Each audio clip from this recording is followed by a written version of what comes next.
Bună ziua, numele meu este Corina Cioban și împreună învățăm biologie. Vom începe cu primul capitol intitulat Celula, unitatea structurală și funcțională a unui vii, în cadrul căruia vom discuta despre celula procariotă și celula eucariotă, apoi despre organitele celulare, despre acizii nucleici și organizarea materialului genetic în celula procariotă și în celula eucariotă și, în final, despre diviziunea celulară. Vom începe cu prima lecție, celula procariotă și celula eucariotă, în cadrul căreia vom discuta despre teoria celulară, adică vom vedea ce este aceea o celulă și ce caracteristici are, și apoi vom discuta despre celula procariotă, cu caracteristici și exemple de organisme la care se întâlnește, și celula eucariotă, din nou, cu caracteristici și tipuri de organisme la care este întâlnit. În primul rând, celula este unitatea structurală, funcțională și genetică a unui vii, adică nu există viață în afara celulei. Fiecare celulă se naște dintr-o altă celulă, se divide și apoi moare, iar celulele realizează schimburi permanente de materie, energie și informație cu mediul extracelular. În lumea vie există două tipuri fundamentale de celule, celulele procariote și celulele eucariote, despre care vom discuta în continuare. Ce trebuie să reținem legat de această teorie celulară este faptul că, practic, celula se află la baza lumii vii. Astfel, orice organism viu este format din celule și toate funcțiile care sunt îndeplinite de organismul respectiv sunt realizate la nivel celular prin diverse reacții biochimice care au loc acolo. Vom discuta în continuare despre celula procariotă. În primul rând, denumirea vine de la pro, care înseamnă înainte, și carion, care înseamnă nucleu.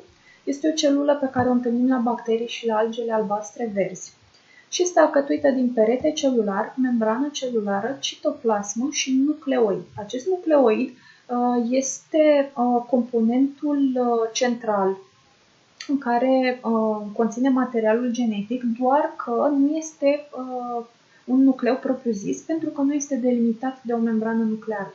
De aceea celula procariotă poartă acest nume pro înainte și carion, care înseamnă nucleu, adică este o celulă înainte de a se forma un nucleu propriu-zis. Deci celula procariotă nu are nucleu, are acest nucleoid. Începe cu peretele celular, care se găsește la periferia celulei, este rigid, fiind de natură lipoproteică, adică format din lipide și din proteine, prezintă o substanță caracteristică numită mureină. Mai există și alte tipuri de celule în lumea vie care prezintă perete celular, dar au alte substanțe caracteristice. Deci mureina se întâlnește doar la celula procariotă, este caracteristică pentru acest tip celular. Peretele celular, fiind dispus la periferie, are rol de protecție și de a asigura forma celulei. Membrana celulară este dispusă sub peretele celular, delimitează citoplasma, este de natură lipoproteică, fiind alcătuită dintr-un strat dublu de fosfolipide în care sunt înglobate proteine membranare. Prezintă permeabilitate selectivă, adică prin membrană pot să treacă anumite substanțe într-o anumită cantitate în funcție de necesarul celulei și de activitatea acesteia. Deci, practic, având această permeabilitate selectivă, membrana intervine în schimburile dintre celulă și mediu, pentru că, ne aducem aminte, toate celulele se află într-un permanent schimb de substanțe, energie și informație cu mediul extracelular. Plasma ocupă tot spațiul celular, este foarte slab compartimentată și prezintă ca organite celulare doar ribozome. La unele bacterii mai prezintă o structură suplimentară numită mezozom, care are rol în respirația celulară și în ancorarea nucleoidului de membrana celulară. Nucleoidul nu este delimitat de membrană nucleară, este răspândit în citoplasmă, liber în citoplasmă, și este reprezentat de o macromoleculă de ADN bicatenară și circulară. Această macromoleculă de ADN formează cromozomul bacterian, deci practic nucleoidul reprezintă cromozomul bacterian. În ceea ce privește celula eucariotă, în primul rând denumirea vine de la eu, care înseamnă adevărat, și carion, care înseamnă nucleu, deci este o celulă care posedă nucleu adevărat, învelit de o membrană nucleară. Este întâlnită la protiste, la fungi, la plante și la animale și este alcătuită din membrană celulară, citoplasmă și nucleu. Suplimentar, unele celule pot prezenta perete celular. Vom începe cu peretele celular, care este întâlnit la fungi și la celule vegetale, adică la ciuperci și la plante. La fungi este impregnat cu o substanță numită chitină, iar la plante este de natură pectocelulozică, adică format din celuloză, hemiceluloză și pectină. Celuloza este substanța din care se face hârtie. Este rigid și asigură protecție și conferă forma celulei. Practic, asigură rezistență organismelor care posedă această structură suplimentară. Membrana plasmatică sau plasmalema sau membrana celulară delimitează celula la periferia ei, îi conferă formă, intervine în schimburile de substanțe dintre celulă și mediul extracelular, prezintă de asemenea permeabilitate selectivă ca și în cazul membranei celulei procariote și este de natură lipoproteică, fiind organizată după un model numit modelul mozaicului fluid. Acest model al mozaicului fluid se referă la faptul că membrana este alcătuită dintr-un dublu strat de fosfolipide, în care sunt înglobate proteine membranare, la fel ca și în cazul celulei procariote, lipide și proteine care se pot deplasa. Și, practic, membrana celulară nu este o structură rigidă, ci este o structură maleabilă care poate suferi diverse modificări. Pe fața externă prezintă glicoproteine, așa cum putem observa și în imagine. Glicoproteinele sunt structuri glucidice care sunt atașate la nivelul proteinelor din membrană, formând acest complex numit complex glicoproteic. În structura bistratului fosfolipidic, deci printre moleculele de fosfolipide, sunt înglobate molecule de colesterol, după cum se poate observa și în imagine. În continuare vom discuta despre citoplasmă, care ocupă spațiul delimitat de plasmalemă și membrana nucleului, deci practic tot spațiul intracelular. Este structurată și este formată dintr-o citoplasmă fundamentală sau hialoplasmă sau citosol și o citoplasmă structurată.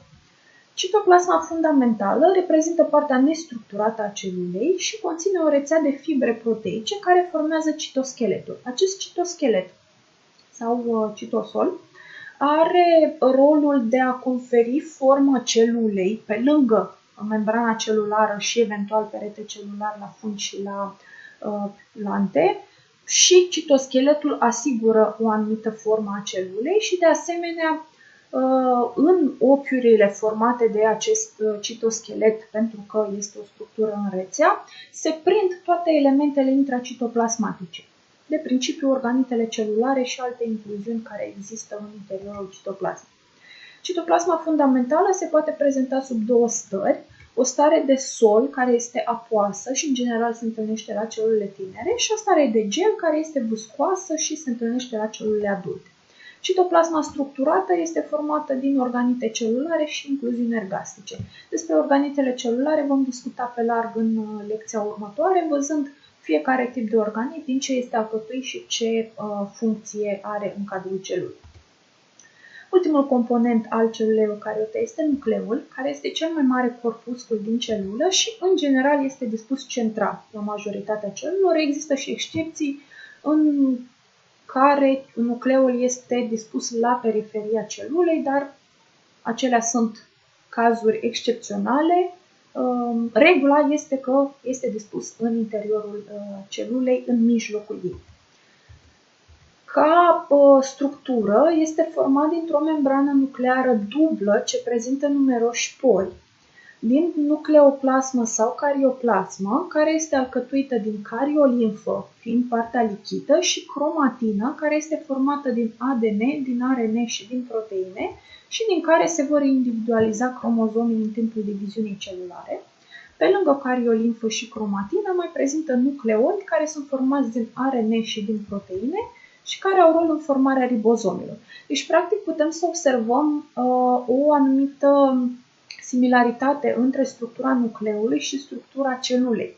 Practic, și nucleul este alcătuit dintr-o membrană la exterior, așa cum este și celula, iar la interior are o substanță lichidă în care sunt înglobate diverse structuri. În cazul acesta este vorba despre cromatină, care reprezintă materialul genetic al celulelor eucariote și, așa cum celula prezintă nucleu, membrana prezintă nucleul. Deci, practic, putem să facem o asociere între structura celulei și structura nucleului ca să fie mai ușor să le reținem.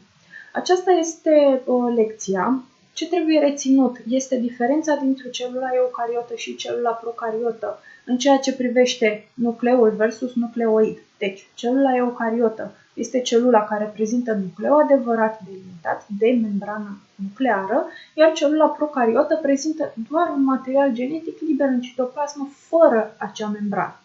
De asemenea, citoplasma celulei procariote este mult mai simplă decât citoplasma celulei eucariote, nu prezintă atât de multe structuri intracelulare. Ca organite observăm că avem doar ribozomii, în celula eucariotă sunt mult mai multe organite și, în principiu, celula procariotă este o celulă mult mai simplă decât celula eucariotă. Aceasta a fost toată lecția, spor la învățat!